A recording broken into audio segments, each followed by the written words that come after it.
हाय दोस्तों, स्वागत है सबका हमारे YouTube channel bee keeper life पर। तो चलिए आज का ब्लॉग शुरू करते हैं और जानते हैं कि बाज़ार की शहद और मधुमक्खी पालक की शहद दोनों में से कौन सी शहद सबसे शुद्ध शहद होती है और बड़ी बड़ी ब्रांडेड कंपनियां ग्राहकों को कैसे मूर्ख बनाती हैं, ये भी आपको दिखाते हैं। तो चलिए आज का ब्लॉग शुरू करते हैं। तो यहाँ पर देख सकते हैं कि ये मधुमक्खी पालक के द्वारा तैयार मस्टर्ड हनी है, सरसों की शहद है और ये बाज़ार की शहद है। इस पर कुछ भी नहीं लिखा है कि ये किस वैरायटीज़ की हनी है, जबकि शहद तो 27-28 से ज़्यादा वैरायटीज़ की निकलती है, जैसे जामुन हनी, मस्टर्ड हनी, अजवाइन हनी, बनतुलसी हनी, लेकिन इस पर कुछ भी नहीं लिखा है। तो अगर बड़ी बड़ी कंपनियां इतना ही शुद्ध शहद मार्केट में बेच रही है तो इस पर लिखना चाहिए ये किस वैरायटीज़ की हनी है। अब मैं इस बात को इतने दावे के साथ कैसे कह रहा हूँ कि ये बाज़ार की शहद ये नकली शहद है और ये मधुमक्खी पालक के साथ असली शहद है। तो एक बात आप समझिए कि शहद जो है वो मौसम के अनुसार अपना रंग रूप जो है वो चेंज कर लेता है।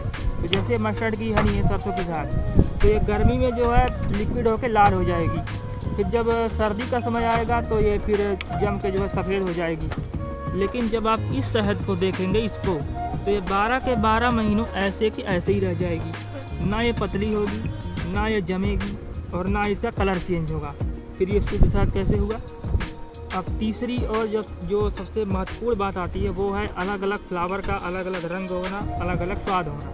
तो इसे टेस्ट करते हैं बाज़ार की शहद को कि ये किसी फ्लावर से मेल खाता है या नहीं खाता है। तो चलिए इसको टेस्ट करते हैं।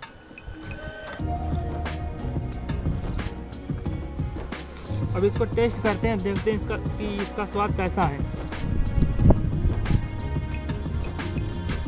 भाई साहब, इसमें तो कोई स्वाद ही नहीं है। हमने जो भी आज तक शहद खाया है, चाहे वो जामुन का हो, चाहे वो नीम का हो, चाहे वो मस्टर्ड का हो, चाहे वो मल्टी हो, उनमें से इसका स्वाद वैसा बिल्कुल भी नहीं है। अब अगर रंग की बात करें तो ये मस्टर्ड है। अगर ये मस्टर्ड है तो जमा क्यों नहीं फिर ये।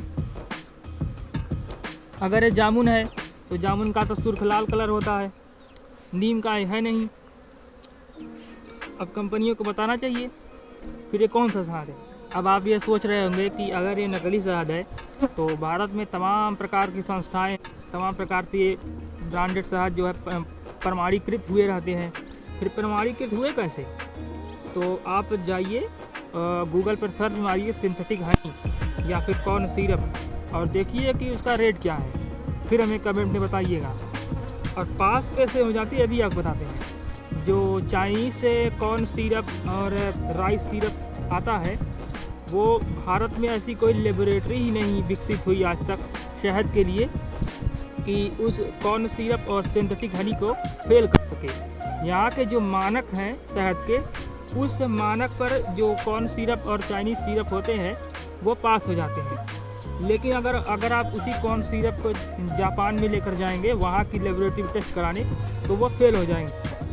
अब दिखाते हैं आपको कि ये बड़ी बड़ी कंपनियाँ आपको मूर्ख कैसे बनाती हैं। तो अगर आप इसको देखेंगे, इस डिब्बी को अब करीब से दिखाएंगे तो ब्रांड का नाम पता चला। अगर कभी आप लोगों का सपोर्ट मिला तो दिखाएंगे भी कौन सा ब्रांड है ये। तो इस पर लिखा हुआ है कि शहद का जमना उसका स्वाभाविक गुण है। लेकिन आप ये बताइए 5 डिग्री टेम्परेचर हुआ, 4, 3, 2, 1 तरह आ गया हमारे यूपी में, लेकिन ये शहद तो जमा ही नहीं। तो अगर आप इसे देसी तरीके से ग्लास पे डालकर टेस्ट करेंगे या कागज़ पे डालकर टेस्ट करेंगे तो ये पास हो जाएगा, क्योंकि सिंथेटिक हनी का जो वज़न होता है वो पानी के वज़न से ज़्यादा होता है। तो ग्लास में डालेंगे तो नीचे बैठ जाएगा और आप सोचेंगे कि हो ये तो शुद्ध शहद है। लेकिन आप कैसे मूर्ख बन रहे हैं ये तो भाई आप ही जानिए, क्योंकि अगर आप एक जागरूक उपभोक्ता नहीं हैं तो आप ऐसे ही मूर्ख बनते रहेंगे और कंपनियां आपको मूर्ख बनाती रहेंगी। तो अब बात आती है कि शुद्ध शहद का सबसे सटीक तरीके से कैसे पता करें। तो देखिए आप एक जागरूक उपभोक्ता बनिए और आप देखेंगे कि जितनी भी वैरायटीज़ के फ्लावर होते हैं, जैसे जामुन का, तो जामुन के फ्लावर में जामुन का स्वाद आएगा। मस्टर्ड का है, इसका स्वाद जो है वो जामुन से अलग होगा। अकेसिया का है, उसका स्वाद जो है वो इससे अलग होगा। तो जितनी वैराइटीज उतने फ्लावर के उसमें स्वाद आएंगे, उतने उसके रंग होंगे। ये सबसे अच्छी पहचान है शुद्ध शहद को पता करने की। तो उम्मीद है कि अब आप समझ गए होंगे कि मधुमक्खी पालक की शहद और बड़ी बड़ी ब्रांडेड कंपनियों की शहद में से कौन सी शहद सबसे शुद्ध शहद होती है। तो ये वीडियो कैसा लगा हमें कमेंट सेक्शन में जाकर ज़रूर बताएं, और वीडियो हमारी पसंद आती हो तो हमारे चैनल को सब्सक्राइब भी कर दीजिए, अपने दोस्तों में शेयर भी कर दीजिए। तो मिलते हैं फिर आपसे नेक्स्ट ब्लॉग में, तब तक के लिए जय हिंद जय भारत।